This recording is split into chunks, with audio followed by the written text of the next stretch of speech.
So we've got two tastings today, and then after this tasting, we've got a little some samples to taste, and there's a little feedback form to fill in as well. So we've got a little double thing, and then we've got something this afternoon as well. The first tasting that we're doing is looking at three styles of gin that at one time were forgotten. You couldn't really buy them anywhere, and it's kind of looking at some of the modern interpretations. It's part of this research that I did for a book, which is Forgotten Spirits and Long Lost Liqueurs. It covers all a variety of cocktail ingredients that are called for in cocktail books from the golden era, but then they were discontinued, so you couldn't really make those cocktails. And one of the best examples of that, and also probably the most successful revival, is Old Tom Gin, which is our first one. So it's this one here. Which is Hammer and Sons Old English gin, and I've also got just at the front here some vintage bottles of Old Tom Gin. So there's a Burnet's one, and this one's actually called Old Uncle Tom Gin. But I'll have them with me so you can have a look at lunch or whatnot. So number one, Hammer's Old English Gin, 44% ABV. This, neutral grain spirit, and the botanicals include, and you've got this on your sheet as well, juniper, coriander, angelica, lemon, orange orris, cassia, cinnamon, nutmeg, licorice, and cardamom. They make a bit of the cardamon's meant to be a secret, but I think it's actually it's there on the bottle, so it's sort of a and these are recycled champagne bottles with a silk print on them, and they come with this cork in there. This is sugar sweetened, and it's 4 grams per litre. So,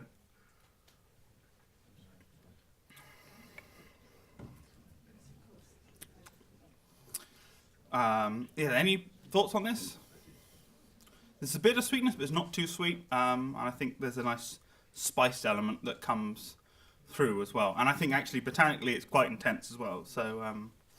For an old Tom, it's got quite a bright mouthfeel. Yeah. Okay. Yeah. I think that's fair. This is actually just one of the gin competitions. One world's best gin. World's best gin of the gins that were in the competition, I guess. So.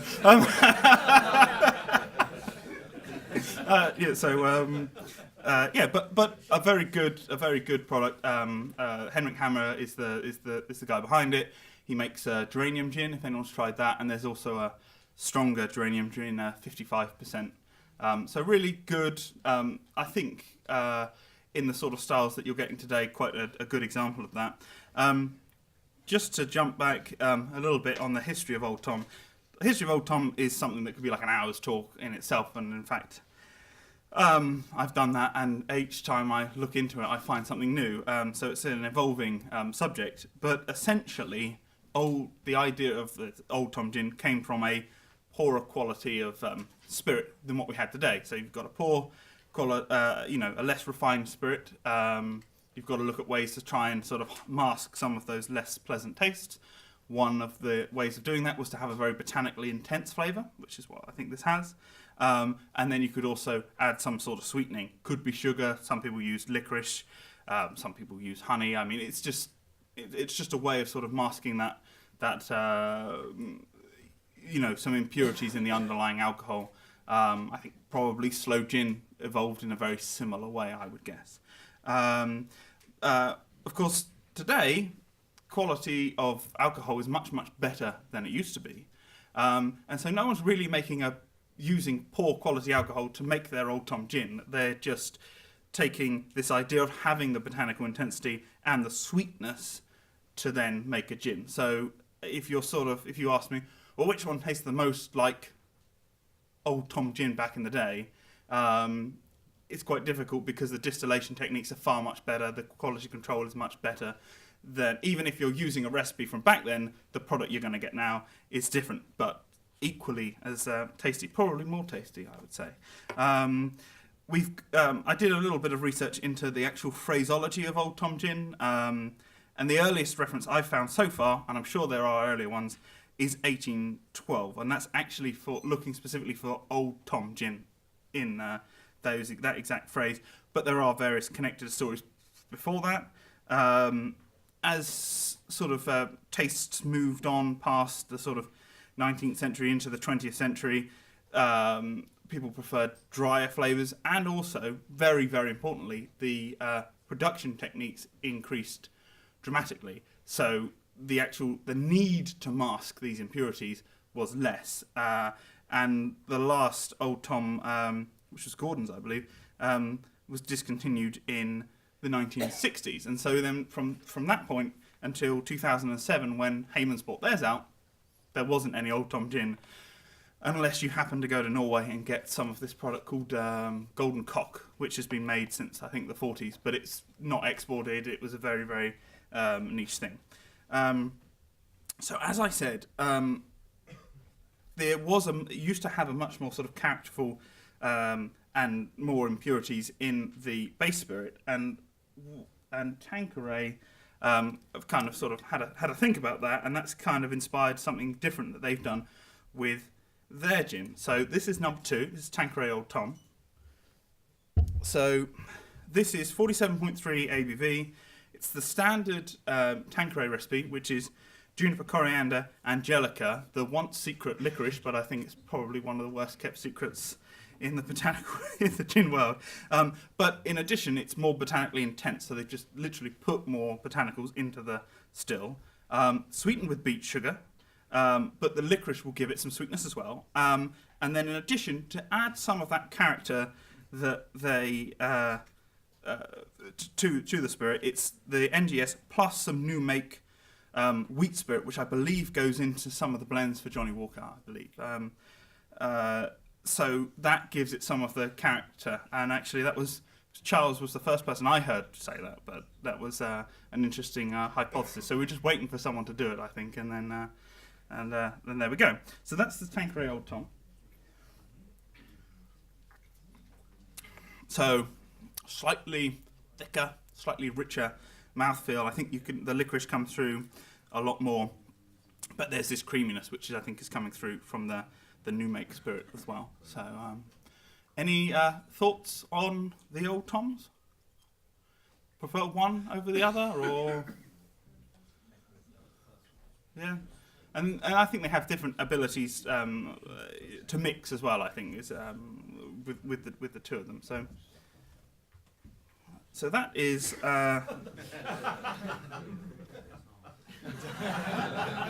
Cheers. That was me, I think. There we go. Anyway, so moving on.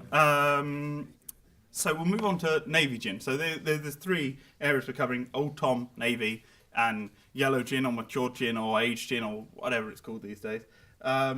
So Navy gin, we'll start off with number 3, which is bottled at 57 ABV.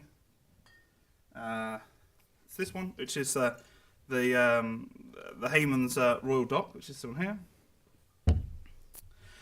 So this is based on an 1863 recipe. It's got 9 botanicals in it, and I think it's a really excellent example of a Navy gin, made obviously to the quality of today's standards. But I think it's the Plymouth one is very good as well. I like both, but I really like this one.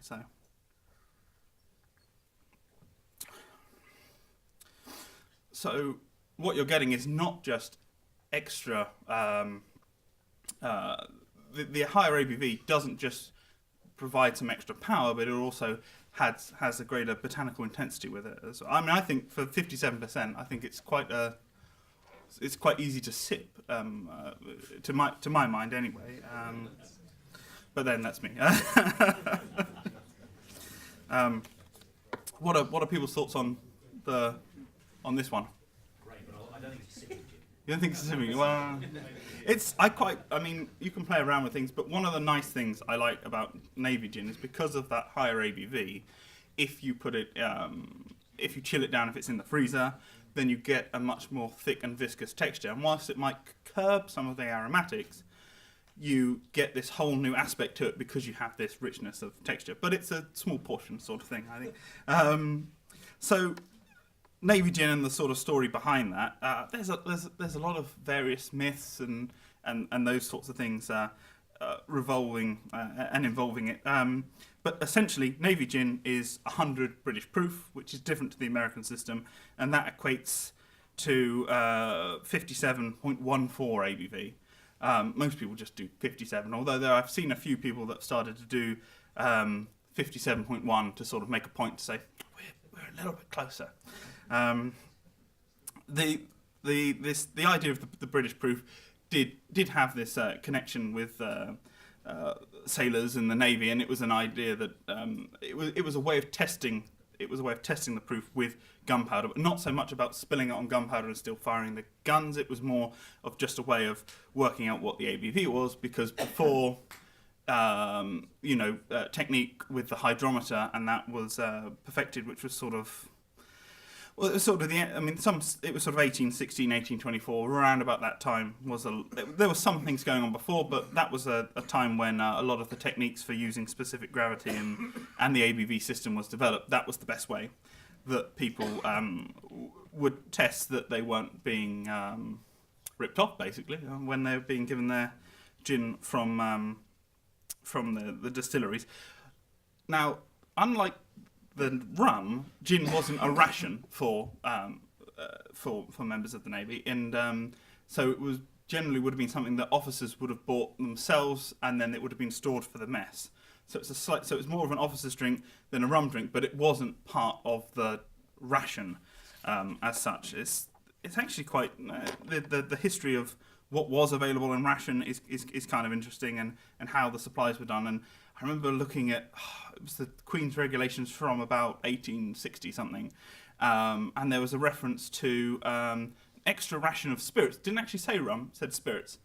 And if you were a stoker, and if the captain agreed and the doctor agreed, they could have an extra ration of spirits, but they had to have it with some water and some fruit juice and some sugar, which is kind of interesting. So basically, if you want an extra ration of spirits, if you're the stoker, putting the coal in the boiler or for the boiler, you could have extra spirits, but you have to have like a little cocktail, which is kind of nice, a nice little interesting thing there.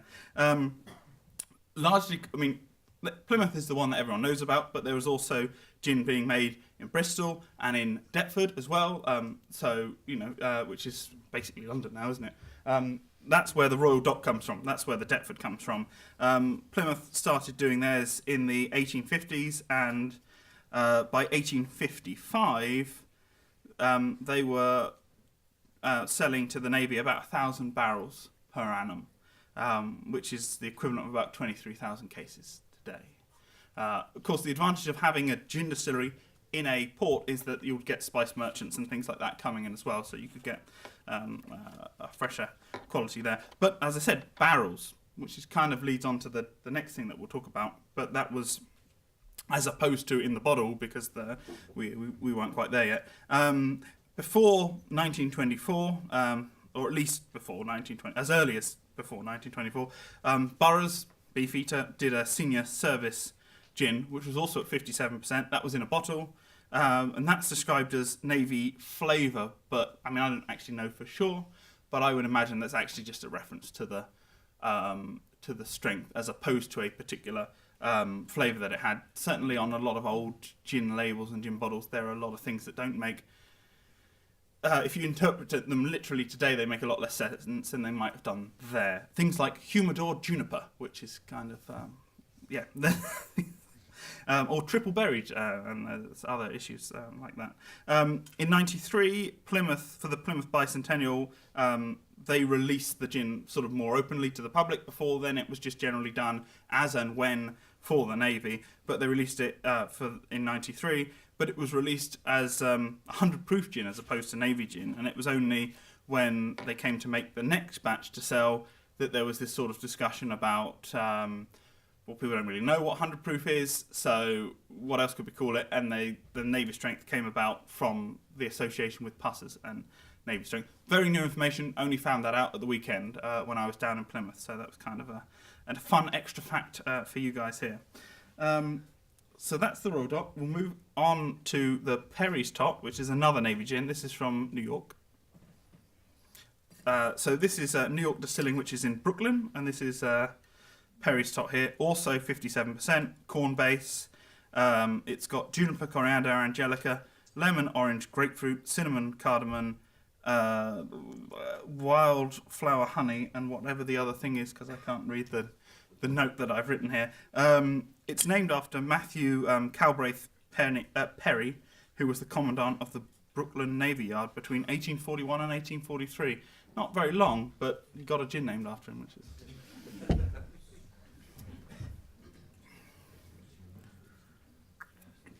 So this, I think, is a... and so with reference to Navy gin, it was quite hard to get hold of. Even when Plymouth brought it back in the 90s, it still wasn't very widely available. And it wasn't available in the US, despite efforts for people to try and import it. So in fact, what happened was there was a great demand for a Navy strength gin in the US, and so some of the American distillers started doing it. So I think Leopold's was one of the first ones there in Colorado, just outside Denver, really. But New York Distilling were one of the early ones. A more contemporary style of gin, I would say, less traditional. I think coriander comes through more, and obviously things like wildflower honey are going to make a difference on the flavour, but also the texture. Thoughts on this one? Coriander. Really fresh Coriander monster, I would say, but that's not disparaging, but it is very heavy. I think there's a lot more warmth to it as well, actually. There's a lot of Navy gins out there, but I remember, it must have been 3 or 4 years ago, we went to the distillery, New York Distilling, and I had to bring the bottle of Plymouth with me because you still couldn't get it in the US. And we did a Navy strength gin tasting, and we had 6 at the time, and I think there's at least 12 in the book, and there's probably pushing like 2 dozen now. So, it's really something that in the last 3 or 4 years has really sort of increased the availability and the choice. Some people, when they make their Navy gin, they are just doing, they have the same gin that they would make normally, just with less water. So that's what Plymouth is. The Plymouth that you buy in the standard strength, and what you buy at the 57, it's the same gin. It's just the Navy's got less water in it, whereas things like the gin that's made by Few, which is in Illinois, they use a separate recipe because they think there's certain botanicals that work better at a higher ABV. So for a long time, 57%, that was about as high as you got. There is a gin from Sweden called Strain Uncut, and that is at, I think, 75.4 or something like that ABV. It's the strongest gin I've seen. It's basically just off the still. There's no proofing at all. Surprisingly smooth for the strength, but obviously you don't want to drink too much of it. Right. Any questions on Navy gin? No, whilst I have a quick sip of water. So we now move on to what used to be called yellow gin, but what is increasingly being called aged gin or barrel gin or matured gin. There's certain issues. A lot of these gins, which basically it's gin aged in wood. A lot of these gins are coming from the US, and their labelling authority are still trying to get their heads around exactly what they want to call it. Because I think for many in their minds, they always think of gin as an unaged spirit, and so it kind of breaks their head, I suppose, when they are trying to think about gin that has been interacted with wood. So we've got the Hayman's Family Reserve gin here. Previously, Hayman's did an 1850 gin, which was very similar, but this is sort of the replacement, I guess, for it. This is 41.3. It's rested only for a few weeks in ex-whiskey oak cask. I think it's ex-Scotch. I think it's, if you taste it, and if you have a look at the colour, there's very little colour and that's kind of, this was more common with the yellow gins of old. And what it really just does is it gives a slight mellowness and a smoothness. It just rounds off the edges, I think, of the gin. So You can see, can you see sort of what I'm talking about, where it's just slightly more softer than a normal gin would be. I mean, it's certainly, when you mix it and things, it's something that if you were doing a side-by-side comparison, I think you'd notice it, but if you weren't, then you might miss it. But I certainly think it gives a nice roundness. So before 1861, which was when there was this Single Bottling Act, which was William Gladstone when he was Chancellor. Before that, generally everything was sold in casks, and then after that, things were still sold in casks, but you could buy it by the bottle as well. But the casks that the liquid was being stored in, they could have had all sorts of different things in them beforehand, and they wouldn't have been any influence that the wood had on them was incidental, as opposed to being a deliberate. Oh, I want to put it in this cask to give it this flavour. So it was a different sort of world than what we would think of today, and it was used to I mean, the NGS. I think even into the sort of 60s, the neutral spirit would come in by the barrel, so that's going to make a difference to the flavour. And then afterwards, the things were still stored in wooden vats prior to them being bottled, so that's going to make some impact. Booths had, which was a big, huge, and a very old and established and prestigious gin brand at one time, sort of fallen on hard times today. But they had some gin that they had in a vat, and supposedly they forgot about it, but they quite liked the result because it still had this mellowness and this roundness to it, and so that's where they created their Booth's Finest, or if you were in the US, Booth's House of Lords, and that's where that came from. And certainly at one time they were aging it in ex-Burgundy casks, probably in the 60s. I think that was what they were using. And yellow gin was a gin that was well liked by people like Kingsley Amis, and he wrote about it. And also David Embury wrote quite a well-known book on cocktails and mixed drinks. And they were both big fans of yellow gin, as am I. I mean, and this is in this sort of style, it just adds a roundness. If you're having it in a martini or a Negroni or even a gin and tonic, it works really nicely. So that's the old style, what I would call yellow gin, and then we'll move on to matured gin. And actually, I mean, I love both styles. With the more modern interpretations, there's a lot more experimentation going on with what the finish is. So I think a lot of wine is used in California. 209, they do a Sauvignon Blanc and a Cabernet Sauvignon and a Chardonnay, which they're about to bring out, which is kind of interesting. And people are using Applejack and all sorts of whiskey and Islay and a whole great variety of cask finishes. This one, and I think that it's important to note that generally these are seen as being more like a hybrid between gin and whiskey. So more something that you'd be likely to sip on its own, or if you did mix it, you'd probably be looking at things like Negronis and sweet martinis and things like that, as opposed to gin and tonic. I mean, if you like it in a gin and tonic, go for it, but it's kind of that idea. So this is Two Birds Sipping Gin. It's 47.3% ABV. Juniper, coriander, citrus, and some others in there as well. Now this is interesting because, as I said, people are experimenting more with finishes. So this is double rested. It's rested in European oak and or rested with European oak and American pecan wood. So that partly explains the colour. This is a very different sort of product, but great, very aromatic, and I think quite sippable as well, actually. So I think you're getting some of those mapley pecan elements coming through.